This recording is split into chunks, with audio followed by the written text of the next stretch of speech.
శ్రీరెడ్డి బాటలోనే పోసాని అంటూ పెద్ద ఎత్తున వైరల్. ఇక మరణించే వరకు రాజకీయాల జోలికి పోను అని బహిరంగ ప్రకటన ఈయన పోసాని గారు. వైసీపీ సపోర్టర్స్లో ఈ పశ్చాత్తాపం దేనికి అంటూ వార్తలు వస్తున్నాయి. అరెస్టుల భయమా లేక తప్పించుకునే ప్రయత్నమా అన్నది చాలా మందిలో ఉన్న ప్రశ్న. ఏదైతే అండి ఒక పౌరుడు, అందులో మామూలు పౌరుడు పోసాని బయట విందామా సార్? పోసాని బయట పెట్టండి. నిన్నటి నుంచి తెగ వింటున్నారులే జనాలు. సరే ఓకే పెట్టండి. రాజకీయ నాయకులందరికీ నేను నమస్కారం చెబుతూ ఇన్ని సంవత్సరాల పాటు నన్ను ఆదరించారు. ఇక్కడి నుంచి ఈ రోజు నుంచి నేను చనిపోయేదాకా నా బిడ్డల కోసం, నా కుటుంబం కోసమే నేను బతుకుతా. ఏ రాజకీయాల గురించి నేను మాట్లాడను. ఏ ఒక్క రాజకీయాల గురించి కూడా మాట్లాడను. సార్ సరే, ఇప్పుడు తప్పు ఒకటైతే ఆయన ఒప్పుకుంటుంది, ఇంకోటి ఏమి తప్పు ఏంటి? బూతులు మాట్లాడడం ఎవరైనా సరే. తప్పు ఏంటి? తిట్టడం. తప్పు ఏంటి? దీనికి గురైపోయి సందర్భం అవన్నీ లేకుండా ఎదుటి వాళ్ళ మీద ఒక విధంగా భరించలేని అసభ్యమైన దాడులు చేయటం. ఇప్పుడు నేను కామెంట్ పెట్టా వర్మ, సార్ పోసాని వదులుకోవాల్సింది రాజకీయాలు కాదు తిట్లు అని. తిట్లు ఒకటే కాదు, కొంతమంది పోలిస్తే పోసాని తిట్లు తక్కువే. కానీ వర్మ గురించి చెప్తే ఇట్లా అయింది అట్లా అయిందని ఏది పడితే అది సందర్భం లేకుండా చెప్పేసేయటం. సో పబ్లిక్ డిస్కోర్స్ అంటే బహిరంగ చర్చ, బహిరంగ విమర్శ అనేదాన్ని చాలా చులకన చేసేటటువంటి పద్ధతిలో వీళ్ళందరూ కూడా మాట్లాడారు. ఇంకొకటి భక్తి. జగన్ అంటే మీకు భక్తి ఉండొచ్చు, మీరు చేయిస్తుండొచ్చు, ఆయన కూడా మీకు ఇచ్చారు. మీరు ఒక దాంట్లో కూడా ఉండలేదు కదా. నాకు తెలుసు పోసని మంచి ఇదిగానే ఉంటాడు, రెండోది కొంచెం వింటాడు కూడా విమర్శలు చేసినా కానీ. అయితే ఇటీవల కాలంలో ఆయన పూర్తిగా బ్యాలెన్స్ తప్పి ఇంబ్యాలెన్స్గా వెళ్ళిపోయారు. ఆఖరికి ఈ కేసులు ఇవన్నీ వచ్చాక కూడా చాలా మాట్లాడారు, నేనేమీ భయపడనని. కొత్త శీర్షిక కూడా ఒకటి ప్రారంభించారు. ఇవన్నీ చేసే హక్కు ఆయనకు ఉండొచ్చు. కానీ ఇప్పుడు వచ్చి మాట్లాడేది కూడా అలాగే ఉంది. మళ్ళీ జగన్ గారికి నేను చాలా ఉంటాను, చంద్రబాబు నాయుడు చాలా గొప్పవాడని అంటే మళ్ళీ చంద్రబాబుకు కూడా నేను మంచిగానే ఉన్నాను, విధేయంగానే ఉన్నాను, ఏమీ వ్యతిరేకం కాదని చెప్పడానికి ప్రయత్నిస్తున్నారు. అది మామూలుగానే చెప్పొచ్చు, దానికి ఇక్కడ ఏముంది. కాబట్టి ఇంకోటి ఏమో కుటుంబము, పిల్లలు, ఆ పేర్లన్నీ తెచ్చి నాకు బాగా గుర్తుంది, బాగా కష్టం వేసింది. జన సైనికులు తనను ఏదో అన్నారని హైదరాబాద్ ప్రెస్ క్లబ్లో ఆయన వచ్చి కుటుంబాన్ని గురించి, భార్య ఏదేదో మాట్లాడాడు. అసలు ఆయన ఒక రచయిత, దర్శకుడు, నటుడు. అది కాదు రాజా, ఇది కాదు రాజా అనే శైలి అందరికీ కూడా చాలా ఇష్టం. ఐ లవ్ యూ రాజా అని అందరూ దే లవ్డ్ పోసాని. ఆ తర్వాత ఈ పరిణామాలన్నీ కూడా జరిగాయి. మీరు జగన్ మీద మరీ వీరభక్తితో శృతి మించిపోయారు, గది తప్పిపోయారు. ఇప్పుడు మీరు సవరించుకోవాల్సింది మీరు వ్యవహరించిన తీరును. మీరు జగన్తోనే ఉంటారా, లేదా ఇంకో చోటికి వెళ్తారా, రాజకీయాలు మానేస్తారా, అది వేరే విషయం. కానీ ఇక్కడ ఆయన ఇస్తున్న మెసేజ్ ఉంది చూడండి. నేను అందరికీ కూడా చెప్తున్నా, ఇది రాజకీయాల్లో ఉంటే కుటుంబాలను పట్టించుకోరు, లేకపోతే కుటుంబం కోసం రాజకీయాలు వదిలేస్తున్నాము, ఇవన్నీ అసందర్భమైన విషయాలే. నేను ఆ పద్ధతి మార్చుకుంటున్నాను. ఇంకొక మాట చెప్పు ఉండాల్సింది, ఇంకెప్పుడు బూతులు, ఇంకెప్పుడు తిట్లు. రామోజీరావు గారి గురించి నిన్న రాత్రి కూడా మాట్లాడుతున్నాను. రామోజీ గారి మీద ఏం మాట్లాడాడండి? అసలు ఎక్కడ మాట్లాడుతున్నాము, ఎంతవరకు మాట్లాడాలని లేకుండా ఆవేశపడిపోయి అవన్నీ చేశారు. ఇప్పటికైనా మిగతా వాళ్ళలాగా మరి ఆయన మీద కేసులు కూడా పెట్టారని ఆయన మీరు కూడా ఏదో బయట చేసినట్టున్నారు కదా. ఇవన్నీ ఉన్నాయి, జరిగేదేదో జరుగుతుంది, నేను భయపడడం లేదు అవన్నీ చెప్పారు. భయపడద్దండి, ఎవరేం భయపడక్కర్లేదు. ఒకటి చెప్తున్నాను, ఎవరి మీద ఏం కేసులు పెట్టినా ఇవన్నీ మరీ కొంపలు మునిగిపోయేటటువంటి స్థితికి ఏం పోవు కదా ఇవి.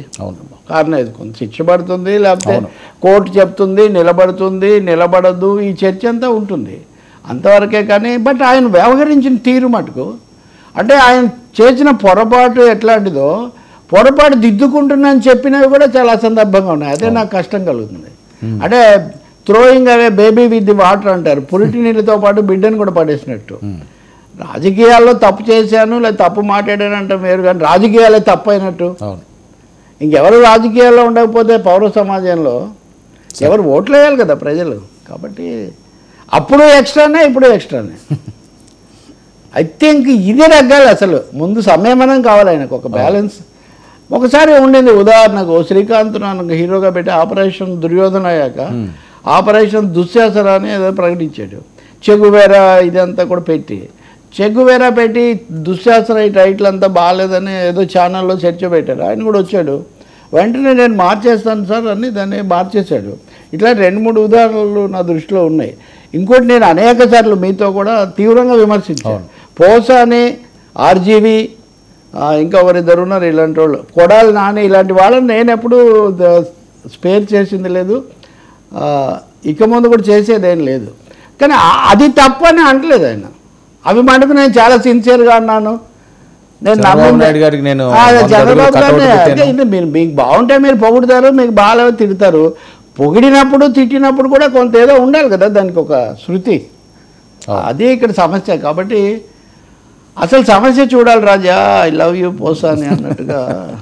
సార్ ఇందులో మళ్ళీ ఇంకొక వ్యాఖ్యలు కూడా, ఇంకా కులాన్ని కూడా తెచ్చాడు. అవును, కులం అంత సూటిగా, అంటే ఒక వేరేగా జనరల్గా మాట్లాడడం వేరు. ఒక వ్యక్తి తనకు సంబంధించిన కులాన్ని ప్రస్తావించి వాళ్ళు తనను అపార్థం చేసుకున్నారేమో, అంటే ఇదంతా చూసినప్పుడు ఆయన ఏదో ఒత్తిడిలో ఉన్నాడు. ఒక విధంగా కొంచెం తగ్గి సర్దుబాటు చేసుకోవాలి, వాళ్ళని మళ్ళీ కోపాన్ని తగ్గించుకోవాలని చూస్తున్నాడు అనిపిస్తుంది. చిరంజీవి గారిని కూడా ఇతనే ఫస్ట్ ఆ పార్టీలో అప్పుడు చేరాడు. అప్పటి నుంచి ఇప్పటివరకు పవన్ కళ్యాణ్ మీద కూడా చాలాసార్లు అవసరాన్ని మించి మాట్లాడాలి, ఇవన్నీ కూడా జరిగాయి. వాళ్ళు కూడా అలాగే మాట్లాడారు. నేను ఇంకోటి కూడా చెప్తున్నా, నేను ఇవి మాట్లాడుతుంటే నాకు కొంతమంది కామెంట్స్, మీరు ఒకవైపే చూస్తున్నారు, టీడీపీ వాళ్ళు మాట్లాడలేదా, జనసేన వాళ్ళు మాట్లాడలేదా, ఎవరు మాట్లాడినా తప్పేనండి. కానీ మనకు ఒకవైపే కనపడకూడదు. ఇప్పుడు నిన్న ఉదాహరణకు జగన్ గురించి చెప్పాలంటే, జగన్ గురించి అంతకుముందు కూడా మాట్లాడే, ఇక ముందు కూడా ఆయన పట్టాభి అన్నటువంటి ఒక మాట గురించే చెప్తున్నాడు. కానీ పట్టాభి అన్న ఎన్ని మాటలు ఒక్కసారి కొడాలి నాని ప్రెస్ కాన్ఫరెన్స్కు సరిపోతాయి ఇవన్నీ. జగన్ ముఖ్యమంత్రి గౌరవనీయుడే, కానీ చంద్రబాబు నాయుడు ఏమన్నా తక్కువడా? ఎట్లాంటి పదాలు అసలు అవసరమా? ఏదో ఒక విధమైనటువంటి ఇది ఉన్మాదం ఆవరించినట్టు తప్ప అన్ని తిట్లు ఒకే వ్యక్తిని. సినిమాలో బ్రహ్మానందం కొన్ని సినిమాల్లో బ్రహ్మానందాన్ని ఆయన వేలు సుత్తివేలు తర్వాత వీరభద్రరావు తిడుతున్నట్టుగా, ఏంటి అది సరికాదని ఒక్కసారైనా మీరు చెప్పారు. దాని బదులు ఇప్పుడు ఆ ఒక్క పదాన్ని పట్టుకొని రామకోటిలాగా అదే చెప్పుకోవడం వల్ల ఉపయోగం ఉంది. కాబట్టి పోసాని లాంటి వాళ్ళు కూడా ఇంకోటి కూడా అన్నాడు, ఆర్జీవి సినిమాలు తీస్తాడు, సినిమా తీసినందుకు ఆయన ఎవరు ఆయన మీద కేసు పెట్టట్లేదండి. ఇప్పుడు ఆయన మీద పెడుతున్న కేసు సినిమా బయట, కానీ ఆర్జీవి ఆ కేసు వాదించుకోగలుగుతాడు. అదేమి ఈ కేసులు పెట్టే వాళ్ళందరూ వాళ్ళ జీవితాలకు ఇదే చివరి అధ్యాయం అన్న స్థాయిలో ఆలోచించాల్సిన అవసరమేం లేదు. ప్రజాస్వామ్యం ఉంది. విమర్శ శృతి మించితే తప్పుదోవ పడితే కోర్టు చెప్తుంది, లేకపోతే విమర్శకులు చెప్తారు, అయిపోతుంది, అంతే. కాదు, పోసాని గారు ఇంకొక మాట కూడా అన్నారు, క్యాచ్ చేయలేదేమో. నేను ఏమైనా ఎప్పుడన్నా చెప్పాలనుకుంటే మోదీ గారిని పొగుడుతాను అన్నారు. That again is a problem. Modi మీద మీకున్న భక్తి వలన మీరు సిపిఐ నారాయణ మీద హనుమంతరావు దాడి చేసినంత పని చేశారు. I think V H O Narayana. ఆ రోజు నేను చూస్తున్నా టీవీ చర్చలో, చాలా ఎక్కువగా వెళ్ళేవాడిని అక్కడికి. మోడీని మటుకు పొగిడితే మటుకు అవతలను తిట్టేస్తారా? మోడీని ఏమన్నా అంటే ఊరుకోండి. మీరెవరండి ఊరుకోపోవడానికి అంటారు. మీరు కూడా అనండి, మీరు మెచ్చుకోండి, మీరు పొగడండి, మోడీ దేవుడు రామకోటి రాస్తా అని. అంటే మీరు ఇక్కడ ఇంకో మెసేజ్ కూడా పంపుతున్నారు, మోడీతో బాగానే ఉండబోతున్నాను కాబట్టి నన్ను కొంచెం అనే పద్ధతిలో. అంటే మోడీతో బాగా ఉండడం అంటే ఆటోమేటిక్గా చంద్రబాబుతో బాగా ఉంటాం, ఎందుకంటే ఎన్డీఏతో మోదీ. కాబట్టి ఒకటి, పోసాని అమాయకుడు ఏం కాదండి, చాలా అనుభవజ్ఞుడు, ఎంత గొప్ప రచయిత, డక్కా ముక్కీలు తిన్నవాడు, అన్నీ చేసిన వ్యక్తి. అందుకని రాజకీయంగా ఆలోచించండి, కుటుంబ సంబంధాలు కుటుంబపరంగా ఆలోచించండి, మానవ సంబంధాలు మానవీయంగా ఆలోచించండి. ఇది తప్పింది ఇక్కడ, తప్పింది ఈ సభ్యత, ఈ సంయమనం తప్పాయి. అది దిద్దుకోకుండా నేను రాజకీయ సన్యాసం కాదు సార్, ఎవరికైనా నేను చెప్పేది బూత్తులో సన్యాసం చేయండి, రాజకీయాల్లో ఉండండి. మీకు ఏ రాజకీయం నచ్చితే చేసుకోండి, ఏ పార్టీని ఏ నాయకుడిని కావాలంటే వాళ్ళని కీర్తించండి.